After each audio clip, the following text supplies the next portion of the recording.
President Trump touts his achievements 1 year into his second term as he heads to Davos to lock horns over Greenland. Ed O'Keefe is already in Davos. He presses members of Trump's cabinet. And Gavin Newsom tells him European leaders need to deliver Trump a punch to the face.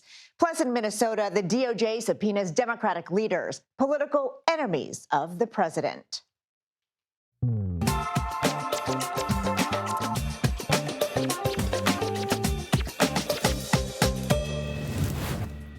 Hello, I'm Weijia Jiang in for Major Garrett. Welcome to the Takeout. Today marks 1 year in office for President Trump's second term. He took note of the occasion by holding court in the press briefing room. He started by defending the deployment of ICE officers in Minnesota, that deployment resulting in the shooting death of Renee Good, something the president today said he feels terribly about. But he defended the operation, saying it's removed criminals from the streets. They're apprehending murderers and drug dealers and a lot of bad people, and these are just some of the more recent ones.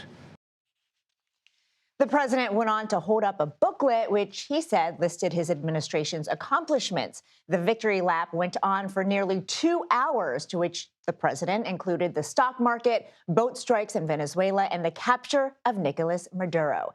Tonight, President Trump heads to Davos, Switzerland. There, he will continue his insistence that the U.S. take control of Greenland, threatening tariffs to allies and NATO nations if a deal is not made. Today, he was asked about that.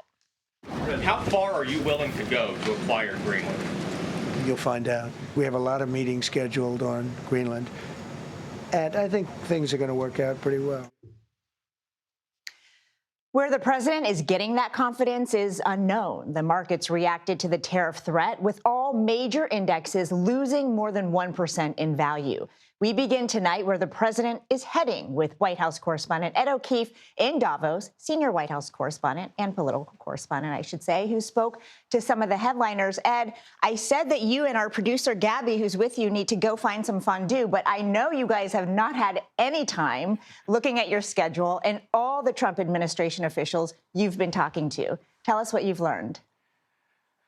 Yeah, We'll do fondue on Friday, Weijia, but we began today by talking to a handful of people here quite concerned about what the president is up to. The morning here in Europe, at least, began as the president was going to bed, as he posted that screen grab of his text messages with the French President Emmanuel Macron asking, "I don't know what you're doing about Greenland." So we put that question to the Commerce Secretary, Howard Lutnick. Take a listen. Why does the United States need Greenland? I would say it this way: the Western Hemisphere is fundamental to the health and national security of the United States of America. Our national security people are on it. But I would say to make America strong, we need to have a strong Western Hemisphere, and the world needs a strong America. Think about this. America set out to do tariffs on the world, and everyone said it would destroy the rest of the world. Europe's stock market, way up. UK stock market, way up. Japan, way up. Korea, way up. Why are they all up? Because when America shines, the world shines. Because everybody who invests in the world understands a strong America is vital for the world that we all live in. Well, I want to get to that in a second, but to Greenland first, because whether you like it or not, you're going to get questions about this week from everyone here. 7 in 10 Americans back home don't want this. Don't want a dime of federal taxpayer dollars spent to buy it, don't want to see troops positioned there. What do you say to those 7 in 10 Americans who don't agree with the president's push to take over Greenland? Donald Trump has the best intuition of anybody that I've ever met, and he by far is the best person ever to sit in the Oval Office. He understands things. He does it by intuition. He does it by knowledge, and he does it by experience. So if the President of the United States thinks for national security, the Western Hemisphere is fundamental, I promise you, in maybe a year, maybe in 2 years, and maybe in 5 years, every historian will be writing about how fundamentally right he was. So the Commerce Secretary, a longtime friend of the president, they're defending his push, his interest in Greenland, and making clear it's about national security. That's the same message the Energy Secretary, Chris Wright, who also arrived here today, was sharing with his counterparts. And we pressed him on whether this push for Greenland has anything to do with trying to extract the rare earth minerals and the oil that may sit below the ice. Take a listen to what Secretary Wright said. This is the president thinking long-term about national security. People were very concerned about what was going on in the Middle East early on as well. It led to peace. It led to a positive outcome. I think the same thing will happen here. What, though, beyond national security, is the potential, let's say, American bounty out of Greenland? The opportunity to extract various rare earth minerals, oil. Have you assessed that yet? Yeah, of course there's resources there, but it's a remote area. This is not about resource capture at all. This is about national security and, of course, anything that can be done for economic development for the local Greenlanders. Of course, that's a positive, too. But the issue is national security. So when you say no plans for extraction, that is not part of what the president's up to here. Looking for oil, looking for iron and uranium and all these other things that may be No, of course there's mineral resources there, but development of mineral resources there would be about economic development for Greenland and Greenlanders. It would not be meaningful for the United States. This is all about national security. Europeans have also agreed that there isn't a real easy opportunity to grab those natural resources out from under Greenland, which is so interesting that the secretary rolls that out and is also focused on this idea that it's all about national security. Well, it's interesting, too, because President Trump himself has said that, it's also about rare earth minerals. So we'll let them hash that out. I know you also spoke to Senator Chris Coons and Governor Gavin Newsom, which to me begs the question, are you trying to beef up your foreign policy chops ahead of 2028? What did he have to say to you? Well, Chris Coons, a senator from Delaware, someone who comes to these kinds of global conferences all the time. He led a bipartisan delegation to Denmark over the weekend to reiterate American support for that country and its control of Greenland. He pointed out to us that there were tens of thousands in the streets over the weekend protesting the president's threat to take over the island. Listen to what he told us about his conversations with European leaders. 75% of Americans don't support an effort to try and take Greenland, either through threats of tariffs or direct military assault. They say this makes absolutely no sense. It's unthinkable. And I say, important that you start thinking about it, because our president has been amping up the rhetoric and is tightening the screws. This risks blowing up NATO, dividing us from some of our critical allies, and ignoring the will of the American people. So your warning to the rest of the world is take what he's saying seriously. Maybe not literally, but seriously. And more broadly than Greenland, there's this Gaza Board of Peace. There's the sort of back and forth on Ukraine. There's what he did in Venezuela. There's a host of issues facing all of these leaders over here that are left scratching their heads wondering, what are we to make of it? Especially because it changes, it seems, day to day. I met with several senior European leaders over the last 2 days here. They really hoped that this would be focused on Ukraine, on finding a path towards supporting Ukraine to achieve a just peace with Russia, and on the end of the U.S.-EU trade spat over the last year. Instead, the topic is changing by day. Is it the strike on Venezuela, the threats against Iran, threats against Cuba and Colombia, adventurism with regards to Denmark and Greenland? Trump has taken Europe on a dizzying ride, and it's making all of them trust us less as a security partner and an economic partner, and we should pay attention to that. Among the more than 60 world leaders, the dozens of top corporate executives who are here, there are also a handful of American officials. I saw, for example, the Republican governor of Oklahoma, Gretchen Whitmer, the Democratic governor of Michigan, and we spoke with Gavin Newsom, the California governor, who was here, sat in the front row listening to the Treasury Secretary, Scott Bessent, talk about the administration's work and the hopes for this coming year. And right afterward, we talked to him about this entire conference and what he thinks European leaders need to be doing to stand up to the president. Take a look. So you think if they stepped it up, he'd back off? I'm not suggesting that. I'm just saying, where's a little dignity? I mean, I'm just sick of the CEOs with their knee pads, universities selling out, law firms selling out, media selling out. to this guy. Our allies are selling out alliances over 80 years because they're not standing with more conviction and backbone. That's all I'm suggesting. And everyone trying to, play all these games, and it's unbecoming. I think it's embarrassing. And I'm speaking not on behalf of the European Union. I'm speaking on behalf of the American people. I think this Greenland exercise is a joke. And so again, there's no other way to color it. And he's also painting himself in a corner, Trump. It's pretty damn obvious. He's not going to invade. And he now doesn't have many cards to play. And so this is an opportunity for the European Union to punch him in the face. What is What you needs would us to be move? the Yeah. largest, 11th largest economy in California? Fifth What largest. do you see next? So what does a guy like you learn at a forum like this? I don't know. I've learned it the Preparing to hard run way. for I mean, I represent the most un-Trump state in America, but it's the size of 21 state populations combined. It's been under assault. He federalized 4,000 National Guard. He sent 700 active duty Marines, not overseas, but to the second largest city in America. He's been attacking our institutions, been attacking our rule of law, and that's why we're involved in 52 lawsuits. So I know a thing or two about what I'm talking about, and I'm reflecting those experiences, our approach, to the approach of those that try to appease him. I hope there's a little more clarity and conviction. And I think it's represented in some of the conversations I'm hearing. But if they just said publicly what they all say privately, my God, this would be pretty simple, and I have no advice to offer. As you heard the governor say, if California were its own country, it would be the 5th largest economy in the world. So it makes sense that he would attend the World Economic Forum. But as we mentioned, he's not the only Democratic governor here. Gretchen Whitmer, as I mentioned, also Kentucky's Andy Beshear will be here tomorrow, Ouija. And yes, all of that should be interpreted as preparations for potential presidential runs in a few years. Ouija? Ed O'Keefe, thank you so much for all that reporting. Earlier, I spoke to State Department Principal Deputy Spokesperson Tommy Pigott about the Trump administration's foreign policy. Here's what he said. It has been a critical year for the president's foreign policy, which we know is anchored by the core tenet of achieving peace through strength.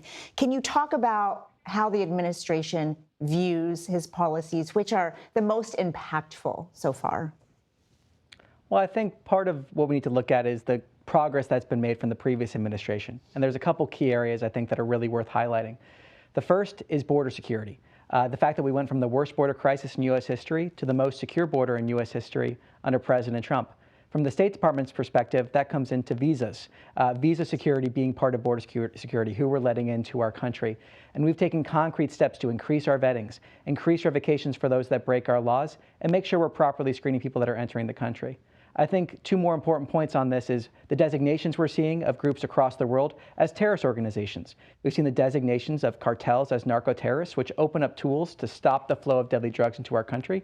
But we've also seen designations of Antifa groups, of certain chapters of the Muslim Brotherhood. And I think another area that's really important is the fact that we've seen the president resolve 8 conflicts in just a year. And that's the core tenet of peace through strength. It's only possible because of the respect that President Trump commands on the world stage. And Tommy, narco-terrorism has been such a focal point for President Trump since the very beginning. Do you have an update as far as whether there's been a significant decrease in the flow of drugs into this country, especially fentanyl? Well, what we've seen from drugs that are smuggled over water, we've seen that decline by something north of 90%. So we've seen a massive decline in the smuggling across water. As we look at more statistics, and over time we'll get more data as this comes in, but one of the key tenets we're looking at are illegal border crossings, because the more illegal border crossings you have, the more drugs are smuggled into the country. There's been border officials that have discussed how cartels often dictate where people tried to cross into our country illegally so that they could smuggle drugs into our country. We've seen illegal border crossings down to near zero for many months in a row, with 0 being released into the United States. That's a key part of protecting our border, protecting and stopping the flow of deadly drugs like fentanyl into our country. And last point I'll make on this is we've seen concrete agreements as well addressing the precursors of fentanyl, and also security agreements with countries around our hemisphere. So it's not just at the border itself. We're addressing the precursors of fentanyl and also security agreements with countries throughout our hemisphere to combat these narco-terrorists throughout our hemisphere. And Tommy, I'm so glad you brought up security agreements, because right now we're talking a lot about Arctic security. And you just said in a different interview that overtaking Greenland is critical to that security for the U.S. Can you talk about why? Because there are already treaties, already military relationships and agreements in place. Greenland and Denmark have suggested that they're open to negotiate when it comes to their natural resource deals. So why does the president feel it's so critical to own Greenland?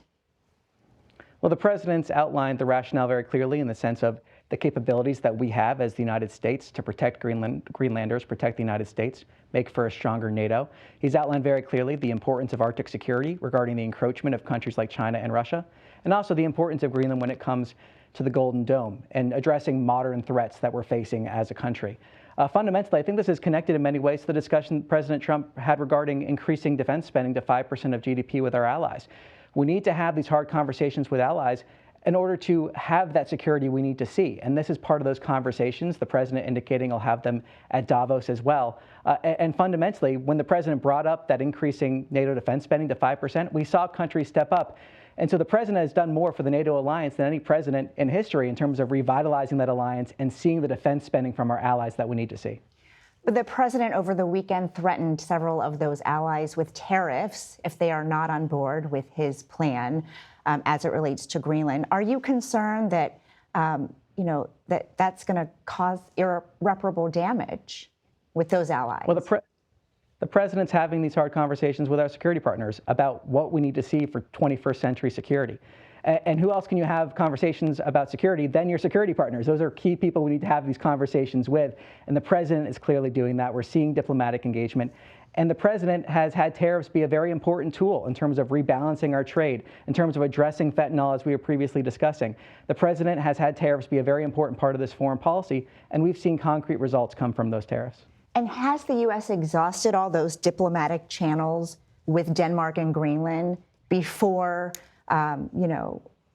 taking any action to try to own Greenland?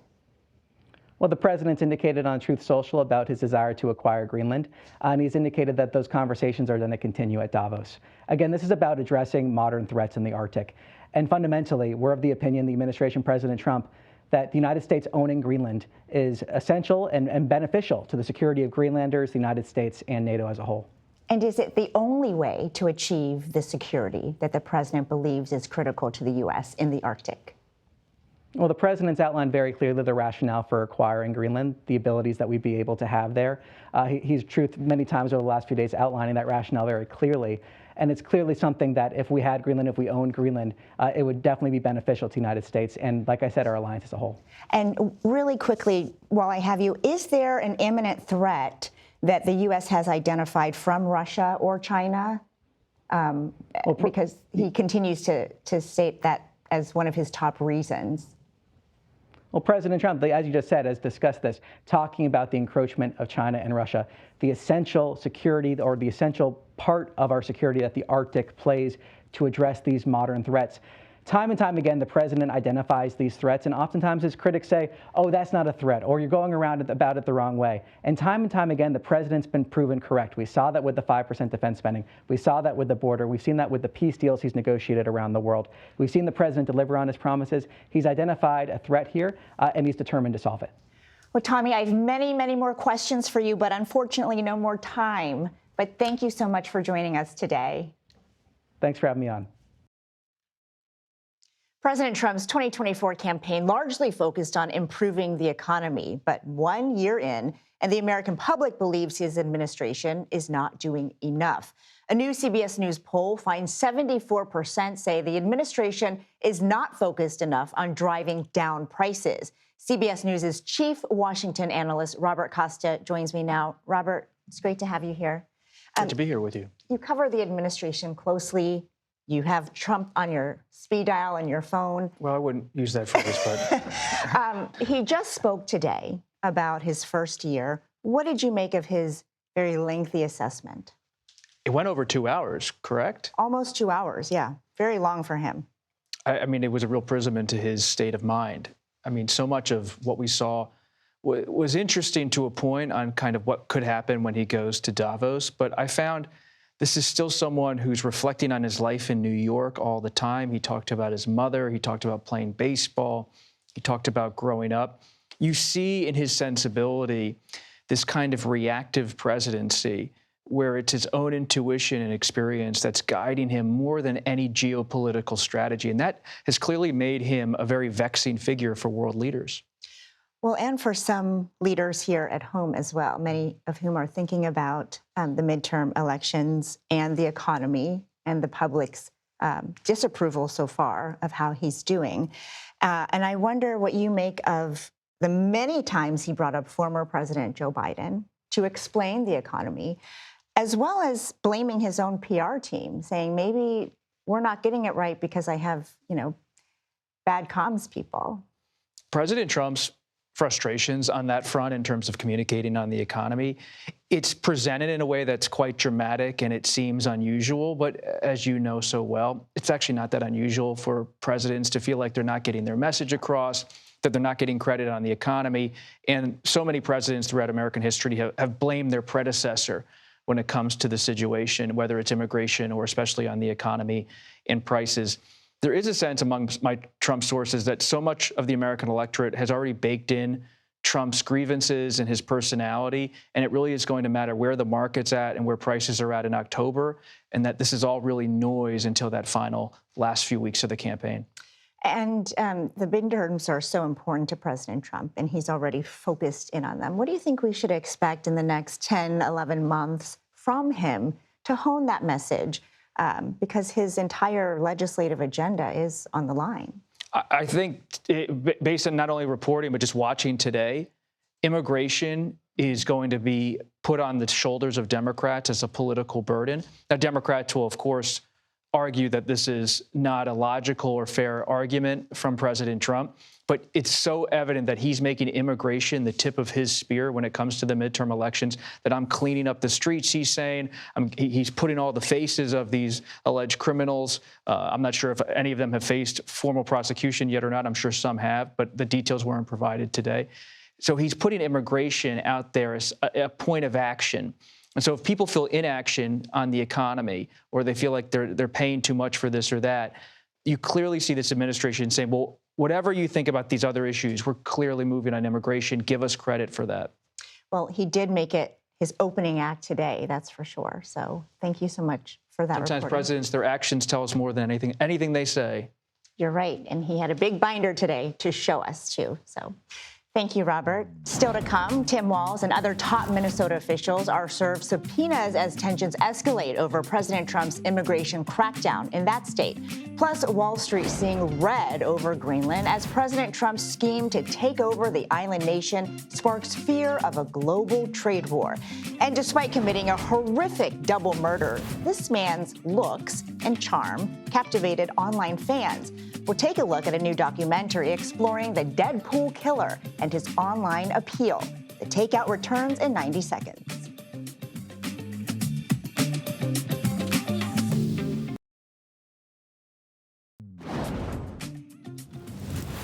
The Justice Department has subpoenaed multiple high-ranking Minnesota officials. Among those to receive subpoenas are Governor Tim Walz, Attorney General Keith Ellison, and Minneapolis Mayor Jacob Frey. They are being investigated in connection with a probe into an alleged conspiracy to impede federal immigration officers during the administration's immigration crackdown on the state. CBS News Minnesota reporter Jonah Kaplan joins us now from Minneapolis. Jonah, it's great to see you. What do we know about this investigation so far? I tell you, never a dull moment here, right? I mean, this is obviously something that has affected not just the three leaders you mentioned here, but really sent a chilling effect to all the city, county, and state offices in Minnesota. We also know subpoenas have been served to the Hennepin County Attorney, Mary Moriarty, and even the St. Paul mayor as well. And you look at these individuals, Governor Tim Walz, Mayor Jacob Frey, and Keith Ellison, they have all been outspoken in terms of their opposition to what's going on here when it comes to ICE operations. And politically, I mean, Jacob Frey and Governor Walz, they were tied to, of course, the time here when we had the unrest connected to George Floyd. Governor Walz, we know, has been an opponent politically of President Trump. He was on the ticket with Kamala Harris. So there's a lot of politics at play. But the argument, of course, from the Trump administration is what they said does it amount to efforts to subvert or interfere? Is it encouraging people to get out in the streets and stop what the Immigration Customs Enforcement agents are doing? And as you mentioned, there's never a dull day for you because you're always on top of so many things in Minnesota, including that extensive fraud scheme. You recently spoke with Amy Brock, the convicted mastermind. Let's take a listen to some of your exclusive interview with her. Absolutely not. I believe in accountability. If I had done this, I would have pled guilty. I wouldn't have gone to trial. I wouldn't have put my children and my family through what we've been through. I've lost everything. Jonah, that was Amy Brock. What more did she say during this interview?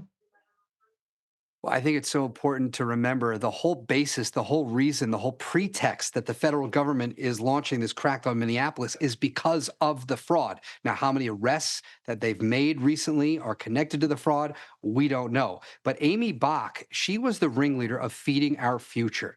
That is the nonprofit that really was spearheading the first major fraud here, $250 million. It was a program, a nutrition program that was supposed to pay for meals for school children, after school programs.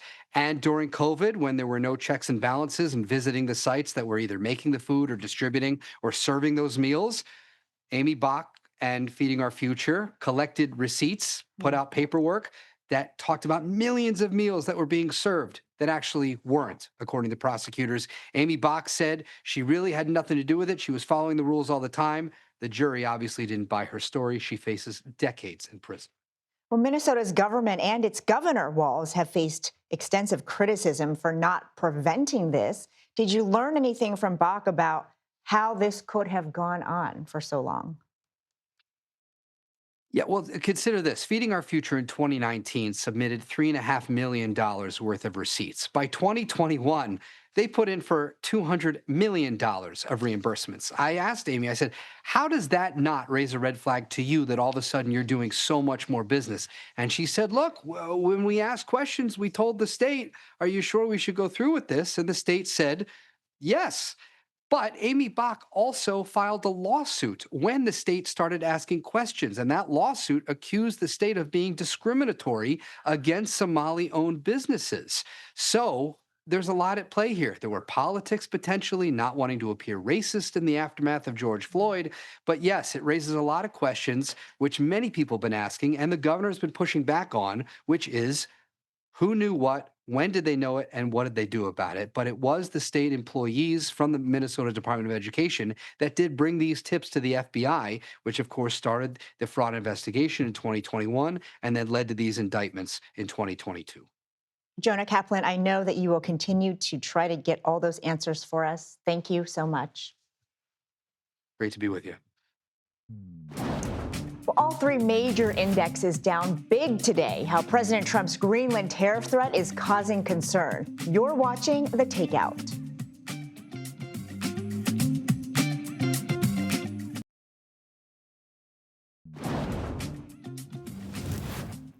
Welcome back to The Takeout. Here's a look at what else we're watching this evening. A manhunt is underway in Lafayette, Indiana, after Tippecanoe County Superior Court Judge Stephen Meyer and his wife were shot and wounded in their home on Sunday. A 911 caller reported that someone knocked on the door and said they had the couple's dog before shooting through the door. The Meyers are in stable condition and recovering. So far, authorities have not yet shared a possible motive or description of the shooter. A January 6th rioter who was pardoned by the president is facing child molestation charges. CBS News justice correspondent Scott McFarland reports that Andrew Johnson is accused of assaulting the victim multiple times over several months. According to a police affidavit, Johnson told the victim that he had been pardoned for storming the Capitol and was being awarded $10 million as a result. The affidavit went on to allege Johnson told the victim that he would put them in their will to take any money he had left over. He has pleaded not guilty in the case. On Wall Street, the U.S. stock market suffered big losses following the president's threat to impose new tariffs on European allies over his bid to acquire Greenland. European leaders have described Trump's fresh tariff threats as, quote, unacceptable and are reportedly considering countermeasures. CBS News senior business and technology correspondent Jo Ling Kent joins me now. Jo, it's great to see you. Hey, Weija, it's great to see you too. This was the worst day on the markets since October and really was a contradiction of what President Trump had been saying, that the U.S. is sort of the hottest place right now. Investors lost confidence in the U.S. markets today. You could see the Dow down 1.8%, the NASDAQ down 2.4%, and the S&P 500 down more than 2%. When you look at the actual numbers, how much value was lost in that broader S&P 500, $1.2 trillion lost in market cap today. And Citigroup also putting out a note saying that the first 2 weeks of this year, they've been dizzying for investors, and other bank CEOs in Davos, of course, trying to issue some calm, saying, you know, this is one day, we'll see how it all plays out. But a lot of others saying that this is the new normal, and a concern of a fresh, renewed trade war certainly sent investors in a worrying direction. Well, President Trump insists that it's not just threats. He says he will 100% implement these tariffs if these countries don't come on board with his plan to acquire Greenland. If these tariffs go through, how might they impact the economy even more here in the U.S.? Well, these are some of the most important trading partnerships in the world. And so we're talking about pharmaceuticals, automobiles, all kinds of important sectors that matter to the American consumer. So when you look at what happened today, you saw a major flight to safety to silver and gold, both hitting new highs. You also have other treasury yields shooting up to their highest levels since last summer. And so when you look at that and the shakiness of the consumer or the investor confidence, that will have an impact if these threats do indeed become reality, Weija. All right, Jo Ling, I know you'll be tracking that. Thank you. Well, Mike Johnson makes history by becoming the first sitting House Speaker to address the British Parliament. What he had to say as concerns over Greenland grow. You're watching The Takeout.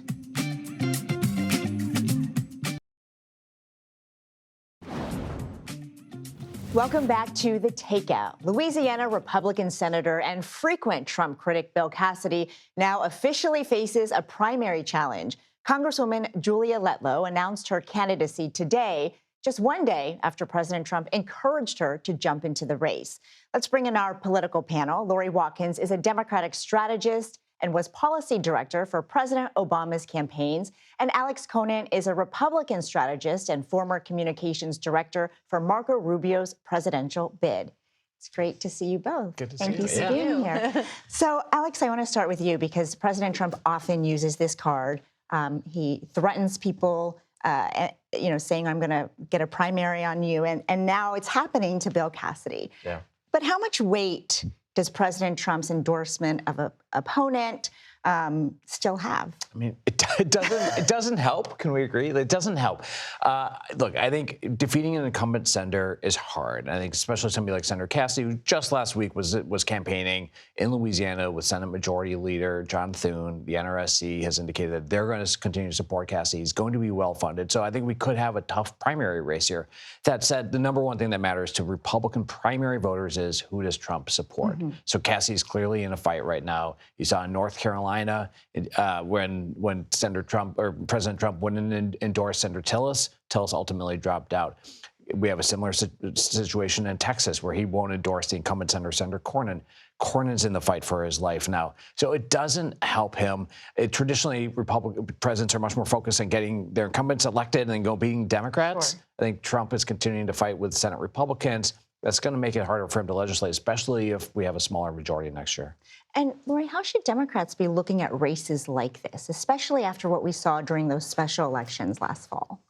Well, I think it should be excitement because we're seeing some of the fissures and cracks start to happen within the Republican Party. You have this ultra-conservative, more MAGA crowd, and then you have more centrist Republicans that are coming out that are not in agreement, as some of your polling showed in the earlier parts of the segment, that most Americans, including Republicans, are not interested in the policies that Donald Trump has enacted over the last year because they are costing them money, and they are more focused on what's happening within their home and with their children, and whether or not they can afford to pay their rent or their mortgage, a medical bill, whether they can afford childcare, healthcare, all of these things that are impacting them.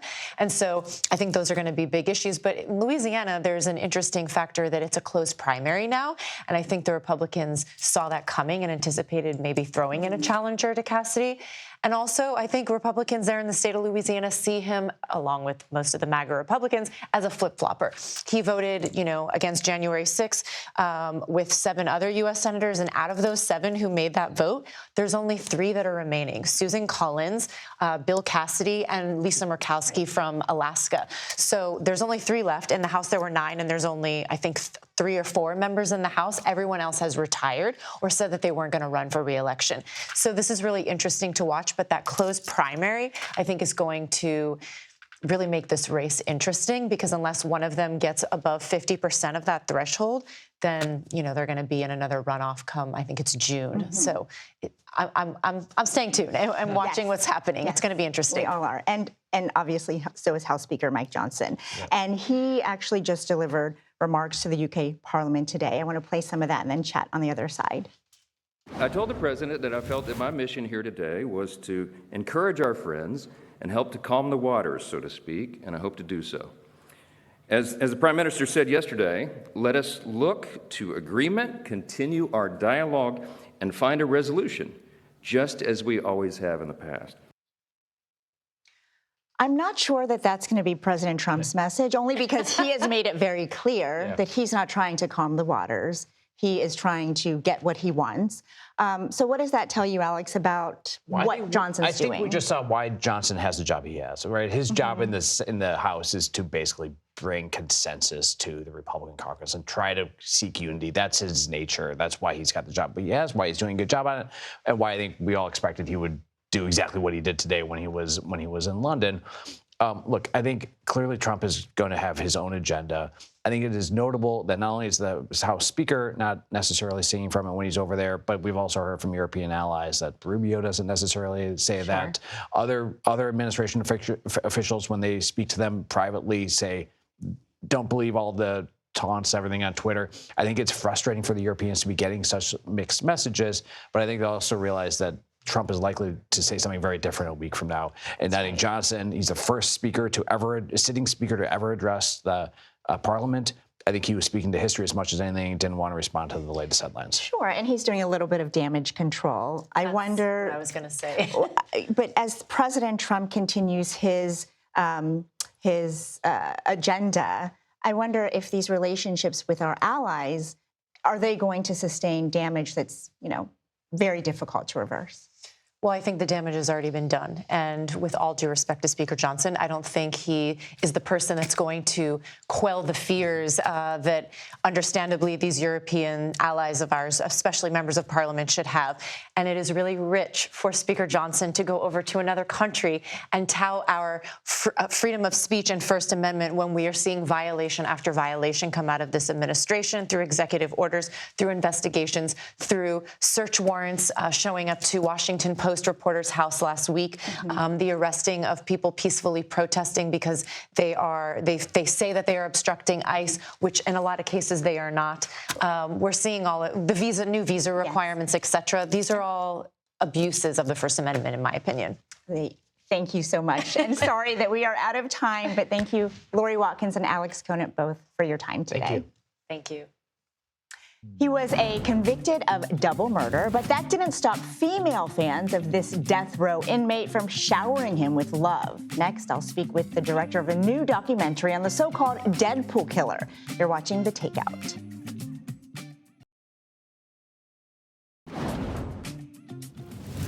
Wade Wilson is a convicted murderer of 2 women, currently on death row in a Florida prison. He was also a viral sensation, in part because he shares his name with the comic book character Deadpool and because of his looks. The new Paramount Plus documentary series, Handsome Devil, Charming Killer, takes a close look at this case.